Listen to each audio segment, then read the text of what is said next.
I debate socialists all the time, and their only real comeback is, oh, that's not real socialism, or that's not real communism. Is there any way to really get around that and try to make them see that, look, just because your version of socialism, that magical fantasy land version of socialism, has not been tried, doesn't mean that socialism is an acceptable concept? Yes. So the problem is that you're arguing with them in terms of the effectiveness of socialism. So what that argument is, you say socialism doesn't work, it fails everywhere, it makes people poor and miserable, right? That's the argument. And then they go, but that's because it hasn't been properly tried, right? That's their comeback.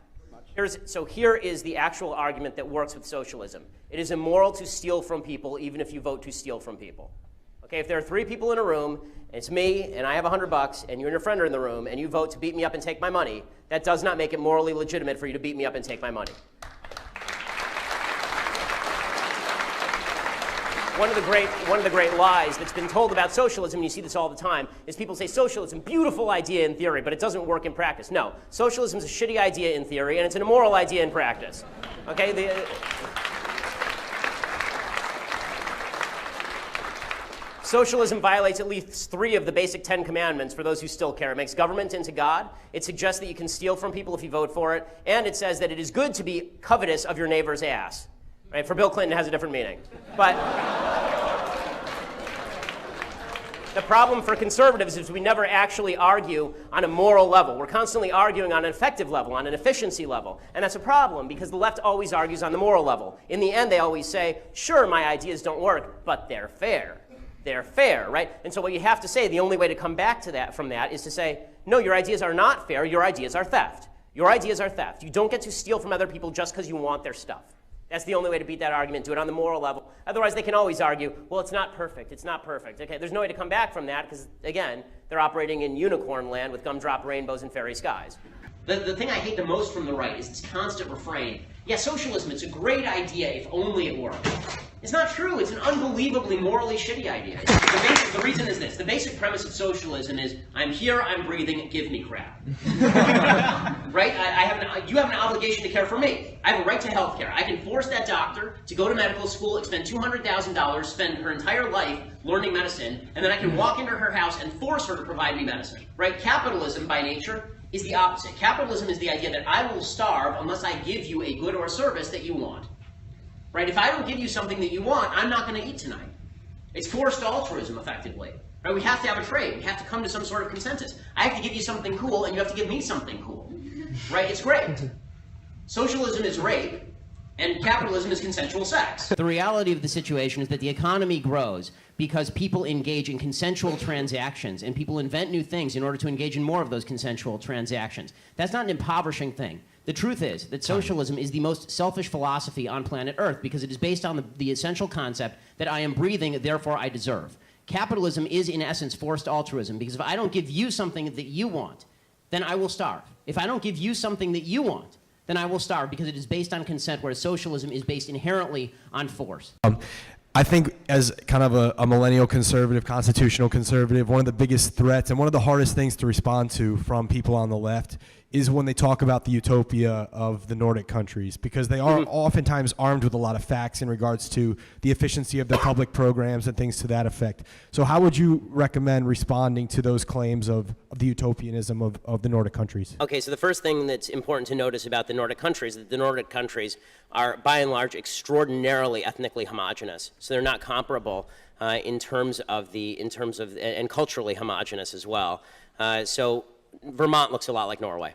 Right? Bernie Sanders' philosophy works in Vermont and it works in Norway, but it only works for a temporary period of time because Vermont doesn't have its own defense budget, and really neither does Norway. Right? We've been paying for the Nordic countries' defense budgets for a long time. Also, it's worthwhile noting that the taxes in these countries are extraordinarily high, and the countries are going bankrupt anyway. So for about a 15-year period, 20-year period, the Nordic countries have been experiencing extraordinarily slow growth, which has led them to actually elect more right-wing governments on economics and deregulate their economies, because it turns out people don't like paying twice the amount that it costs for a normal car. Right? The income tax rate in places like Denmark for middle-class people, not for upper-class people, for middle-class people is like 60%.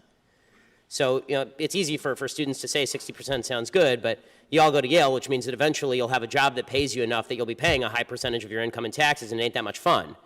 There's a reason that Denmark, all these countries are now turning away from this, and they've been living off the back of America paying for their defense budget for a very long time. So you have the privilege of not having to pay your own defense budget. You also have a group of what can best be described as upper education people who have grown up in Western countries with a particular set of values, and socialism, at least in the Nordic way, not full government ownership of resources, but high redistribution of income, that is capable of lasting for a certain period of time, but even there it collapses. Right? The lack of my $100,000 salary, that's because society is mean, and so we have to transform the society. And that's why young people, again, 40% back speech codes in American life. This is why I think the last poll was nearing or over 40% of young people are okay with socialism, like the actual socialism, because they don't know anything. They've been taught stupidity, and how they feel is all that matters. I mean, there's a video that's going around the internet getting all sorts of play about income inequality. Income inequality is the stupidest issue. Income inequality means nothing. Right? I mean, I have a lot of income inequality with Bill Gates, but I'm doing pretty well, and I don't care that Bill Gates is doing really well. The only thing we should all care about is that there are poor people. We should figure out how poor people can do better, not how to make Bill Gates less rich. But this video is going around and saying, here's a poll of what Americans think the wealth distribution should look like, and here is what the wealth distribution actually looks like. And I watched this video in bewilderment, and young people love it. And I watched this video in bewilderment saying, who told you that you get to tell the universe how wealth is distributed? Right? Who told you that you have a moral say as to how wealth is distributed? It's immoral, it's evil, it's wrong. You're going to have to steal people's labor from them.